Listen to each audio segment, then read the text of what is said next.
রাগারাগি দ্রুত অবস্থান একটু কমেনি মেহের ও নিশানের মধ্যে। দিন আর রাত শেষে তাদের মধ্যে বিরক্তি বিন্দু পরিমাণ যেন কমে না। দেখতে দেখতে 1 বছরও হলো তাদের সম্পর্কে।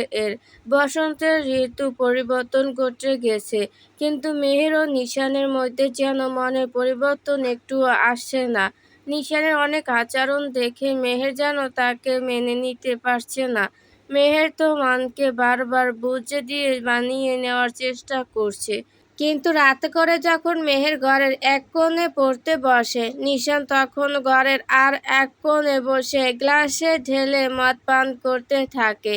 একদিনের ব্যাপার হলে হয়তো বা ঠিক ছিল, তবে সেটা তা নয়। এটা যেন নিত্যদিনের ঘটনা। প্রতি ওয়াক্ত নামাজের সময় মেহের আল্লাহর কাছে বারবার বলে, আল্লাহ যেন একটু হলো তার পথটা কঠিন থেকে হালকা ও সহজ করে তোলেন। আজকাল মেহের তার নিজের জীবনের ওপর যেন বিতৃষ্ণা চলে এসেছে।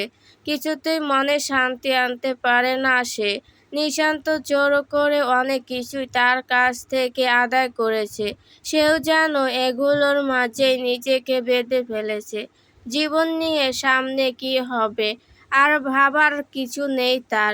স্বামীর অধিকার সে প্রতি রাতেই ফলায়। কখনো একবারও সে জানতে চায়নি তার স্ত্রী কি চায়। ভার্সিটিতে গেলেও যেন দম বন্ধ হয়ে আসে। সে যেখানেই যাক না কেন, লাইব্রেরি, ক্যান্টিন, সব জায়গায় যেন সে হাজির হয়ে আসে। এত পরিমাণ কথা শোনানোর পরও সে কখনো দূরে চলে যায়নি। আবার অন্যদিকে রামসা ও নির্জনের দিকটা একদমই ভিন্ন। কি করে একে অপরকে বুঝতে হয়, জানতে হয়, নিজেদের অভিমান ভাঙাতে হয়, সব কৌশল তাদের হয়তো বা ভালো করেই জানা। নিজেদের মধ্যে অত্যধিক কেয়ারিং, সব মিলিয়ে ভালো চলছে তাদের। তবে কিছুদিন রামসাকে খুব বিচলিত দেখাচ্ছে, তা বাড়ির সবাই খেয়াল করছে। কিছু জিজ্ঞাসা করতে সে কথা এড়িয়ে চলে, ভালো মতো জবাব দিতে চায় না। এইসব মিলিয়ে তাদের জীবন চলছে। মেহের তবুও আর কারো উপর অভিযোগ রাখে না, সব যেন আল্লাহর ওপর ছেড়ে দিয়েছে সে। 5 ওয়াক্ত সালাতের সময় নিজের মনের সব কষ্টগুলো সে আল্লাহর কাছে বলে। সে জানে তার মনের কথা শোনার জন্য শুধু আল্লাহ ছাড়া কেউ নেই। চোখের সামনে যারা আছে তারা শুধু নিজেদের সবকিছু তার উপর চাপিয়ে দেওয়ার জন্য। না তার মনের ভাষা বোঝে, না তার কষ্ট, কিছুই বোঝে না তারা। এর আগেও সে অনেকবার মা বাবার কাছে সবকিছু বলতে গেছে। মা তাকে সমাজের কেচ্চা কাহিনী শুনিয়েছেন, তাই মেহের আর কারো কাছে অভিযোগ, অভিমান, কান্না ভরা চোখ নিয়ে যায় না। গেলেও কোনো পথ যেন সে খুঁজে পায় না।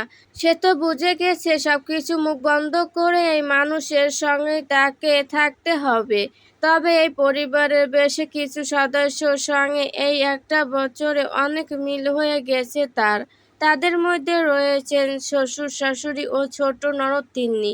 শুধু বাদ রয়েছেন দাদি শাশুড়ি গুলারা বেগম। তিনি তো আজকাল মেহেরকে চোখে সহ্য করতে পারেন না। আগের যুগের মন মানসিকতার লোক যে। কথায় কথায় দাদি বলেন, এই মেয়েটা কেন যে বাড়িতে এসে উঠেছিল, আমি কি ভাবলাম আর কি হলো। ভেবেছিলাম এই মেয়েটার উছিলায় আমার বড় নাতি নিশান ভালো হয়ে যাবে। ও মা, তার উল্টো হলো। সে তো দিনে দিনে আরো খারাপ হচ্ছে। ঘরের স্বামীকে মন দিয়ে বাঁধতে পারে না এই মেয়ে। তবে এসব কথা মেহের কানে তোলে না। কখনো হাসি মুখে দু একটা জবাব দিয়ে চলে আসে। মাঝে মধ্যে শাশুড়ি নাজেরিন বেগমও যখন মেহের এর হয়ে কথা বলতে যান, তখন গুলারা বেগম তাকে অনেক কথা শুনিয়ে দেন। একবার তো শ্বশুর তাহের চৌধুরী নিজের ছেলের সঙ্গে একলা বসে কথা বলেন, বেশি কিছু না, এই যে পরের মেয়েকে যখন এনেছো, তাহলে একটু হলেও তার মন বোঝার চেষ্টা করো। তবে নিশান সেই দিন বাবার মুখের উপর কিছু না বলে সেখান থেকে উঠে চলে যায়। সেই দিন আরও রাত করে বাড়ি ফিরে আসে সে। এই তো আজ সকালে তিন্নিকে ছেলের বাড়ির লোকেরা দেখতে এসেছে। ছেলে ইঞ্জিনিয়ার, দেখতে শুনতেও বেশ ভালো। তিন্নিও দেখতে অনেক সুন্দর।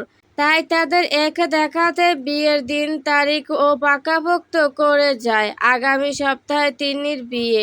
বাড়িতে খুশির আমেজ থাকলেও বিয়ের খুশিতে মনে সবার আনন্দ আসলেও মেহের এর মনে কোনো শান্তি ছিল না। এই সময় গুলারা বেগম মেহেরকে দেখা মাত্রই কত রকমের কথা শুনিয়ে গেলেন। রামসাদ তো বোনকে কথা থেকে বাঁচানোর জন্য দাদিকে বুঝিয়ে শুনিয়ে নিজের ঘরের দিকে নিয়ে যায়। মেহের দাঁড়িয়ে ছিল অনেক সময় ধরে সেখানেই। দাদি গুলারা বেগমের একটা কথা শুধু তার কানে বারবার প্রতিধ্বনি হচ্ছিল, এত বছর তো হয়ে গেল, এবার বাড়ির বড় বউ হিসেবে একটা ছোট কুটুম আনো বাসায়। বাড়িতে কোনো নতুন সদস্য নেই। মেহেরের এটা চিন্তা হচ্ছে যে মানুষটির সঙ্গে তার মনের মিলই হয়নি। তার দ্বারা একটি বাচ্চার চিন্তা, তার নিজের ভবিষ্যৎ তো ডুবেই গেল। এখন যদি সে ছোট বাচ্চা চিন্তা করে, সারা জীবন কি তাদের এই করেই চলবে? মেহেরের যেন কষ্টের আর চিন্তা শেষ হচ্ছে না। তারা তো আর জানে না মেহের ও নিশানের মধ্যে ঠিক কতটা দূরত্ব চলছে। বাড়িতে শুধু এই একটা মানুষ তাকে বারবার তুচ্ছ তাচ্ছিল্য করে কথা বলে। গুলারা বেগমের মতে তার নাতি নিশান সুখে থাকলে সবকিছু ঠিক থাকবে। সেই সময় মেহেরকে মন খারাপ করে দাঁড়িয়ে থাকতে দেখে নাজরিন বেগম নানা ধরনের বুঝ দিয়ে সেদিনের মতো বাইরে নিয়ে যান। সারাদিন বউ শাশুড়ি ঘুরে ফিরে সন্ধ্যার সময় বাড়ি ফিরে আসে। তাদের মধ্যে অনেক কথা হয়। শাশুড়ির সঙ্গে কথা বলে মেহেরের মনটা যেন একটু হালকা হতে শুরু করে। এই করে সন্ধ্যার সময় ফিরে আসে তারা। তারপর নাজির বেগম মেহের রেখে রান্নাঘরে চলে যায় চা বানাতে আর বলে যায় এখানেই বসে থাকতে, একসঙ্গে আরও গল্প হবে তাদের। মেহের সেই সময় খেয়াল করে রামসা ডাইনিং রুমে সোফায় এক কোণে বসে আছে। রামসা তার চোখের নিচে কালি পড়েছে, মুখ মলিন, একদমই রোগা সোগা হয়ে গেছে সে। এটা সে এর আগে অনেকবার লক্ষ্য করেছে। কোনো কিছুই তো ঠিক মতো খাওয়া দাওয়া করছে না, মন খারাপ করে বসে থাকে মাঝে মধ্যে। এসব দেখে মেহের বোনের কাছে গিয়ে বসে। কতদিন পর বোনের সঙ্গে কথা বললে সে, মনে তো অনেকবার থাকে কথা বলতে নিষেধ করে, কিন্তু সে সব কিছু ভুলে কথা বলেই ফেলে তার সঙ্গে কথা। মেহের বলল, কি হয়েছে আপু তোর, এমন হয়ে বসে আছিস কেন? রামসার চোখমুখ দেখে বোঝা যাচ্ছিল সে ওয়াশরুম থেকে এসেছে। চোখে মুখে কোনো পানির ছিটে ফোঁটা রয়েছে। রামসা মেহেরের দিকে তাকিয়ে রইল। এর আগেও অনেকের কাছ থেকে এই কথা শুনেছে, তবে জবাব সে কারো কাছেই দেয়নি। রামসা ছোট বোনের চোখের দিকে তাকিয়ে তাকে জড়িয়ে ধরে বলল, অনেক কিছু হয়েছে যা আমি কল্পনা করতে পারিনি কখনো। এই কথাটি আমি কাউকে বলতেও পারছি না। কি করে বলবো আমি? মেহেরের যেন আরো কৌতূহল বেড়ে গেল। রামসার হাত ধরে বলল, বর্ষার যোগ্য মনে হলে আমায় বলতে পারিস তুই। কি নিয়ে এত চিন্তা করিস? শরীরের কি অবস্থা হয়েছে তোর? রামসা হেসে দিয়ে বলল, আমি অনেক ভালো আছি রে পাগল। আমার তো মনে হয় তুই অনেক খারাপ আছিস। এর সবকিছুই আমার জন্য হয়েছে। কথাটুকু বলে দুজন চুপ করে রইল কিছুক্ষণ। তারপর রামসা মেহেরকে ছেড়ে দিয়ে বলল, মেহের, আমার পেটের মধ্যে একটা ছোট প্রাণ আসছে। এটা আমি আজকে জানতে পারলাম। এখনো কাউকে সাহস করে বলতে পারিনি। তবে আমি এই কথাটি আগে নির্জনকে বলতে চাই, তারপর সবাইকে জানাবো। আমি অনেক খুশি। তার সঙ্গে অনেক ভীতুও, কাউকে বলতে পারছি না। তোকে কেমন করে যেন আমি বলে ফেললাম। দেখ মেহের, দেখ আমার পুরো শরীর কাঁপছে। যখন আমি তোকে এই কথাটুকু বললাম, এই কথাটুকু বলেই আবার খুশিতে চোখেও পানি চলে এলো। আমি নির্জনকে কি করে বলবো বলতো? মেয়ের এতদিনে সবকিছু ভুলে রামসাকে খুশিতে আবার জড়িয়ে ধরলো। ধরবে নাই বা কেন? সে তো খালামণি হতে চলেছে। মেহের রামসাকে বলল, আপু আমি খালামণি হব। তাহলে আমি সবাইকে গিয়ে বলে আসি। আজকে সারাদিন আমার মন খারাপ ছিল। তোর এই কথা শুনে আমি আনন্দে আত্মহারা হয়ে গেছি রে। রামসা মেহের হাতটা শক্ত করে ধরে বলল, সবার আগে আমি এই কথা আগে নির্জনকে বলতে চাই, এই যে সে বাবা হতে চলেছে। এইসব কথা বলার মাঝেই নাজিন বেগম চার কাপ চা নিয়ে আস্তে আস্তে বললেন, আরে বাহ, দু বোনকে এত খুশি খুশি লাগছে কেন?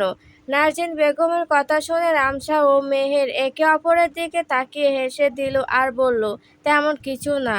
তারপর অনেক চেষ্টা করেও নির্জনকে রামসা কথাটুকু বলে উঠতে পারেনি। রাতে অনেক রাত অবধি তার পিছু পিছু ঘুরেছে কথাটুকু বলার জন্য। কথা বলতেই যাবে ঠিক তখনই গলায় এসে আটকে পড়েছে। নির্জন রামসাকে এমন পিছু পিছু ঘুরছে দেখে বলল, কি হয়েছে তোমার? তুমি কি কিছু আমাকে বলতে চাও? রামসা নার্ভাস হয়ে বলল, আরে না না, তেমন কিছুই না। খাবার খেয়েছো নাকি তাই বলতে। নির্জনের একটু অবাক হলো, রামসা এমন করছে কেন। তবে সে কোনো প্রশ্ন না করে বলল, ও আচ্ছা, হ্যাঁ খেয়েই তো আসলাম আমি। অনেক চেষ্টা করেও সে বলতে পারল না। পরদিন সকালে তিন্নির জন্য শপিং করতে রামসা ও মেহেরকে যখন যেতে বললেন নাজিন বেগম, তখনই এই নিয়ে নিশান মায়ের মুখের উপর বলে দেয়, মেহের কোথাও যাবে না, নিজেরা গিয়ে ঘুরে এসো। এই কথা শুনে তিন্নি ভাইয়ের কাছে গিয়ে সাহস করে ভাইয়ের হাত ধরে মিনতি সুরে বলে, ভাইয়া প্লিজ, ভাবি আমাদের সঙ্গে যাক, আমরা তাড়াতাড়ি ফিরে আসবো, দেরি করব না। আর বাবা তো সকালই দাদু ভাইয়ের কবর জিয়ারত করতে গেছেন।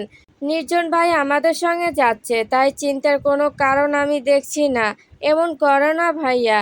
নিশান মেহেরের মুখের দিকে তাকিয়ে বলল, আচ্ছা, যেহেতু আমার বোনের বিয়ে, তাহলে আমিও যাচ্ছি তোমাদের সঙ্গে কেনাকাটা করতে। এতে কি তোমাদের কোনো সমস্যা হবে? এই কথা নির্জন বাঁকা হয়ে বসলো আর নিশানের মুখের উপর বলে দিল, তুই যদি আমাদের সঙ্গে যাস তাহলে আমি কখনোই যাব না ভাই, দুঃখিত। তোমরা গিয়ে ঘুরে এসো। নিশাদ তখন নির্জনের দিকে তাকিয়ে বলল, ওকে, তাহলে যাওয়া হচ্ছে না। এটাই ঠিক আছে, আমি আমার কিছু চেনা দোকানিকে ফোন করে বলছি, তারা বাড়িতে সবকিছু এনে দেবে তোমাদের।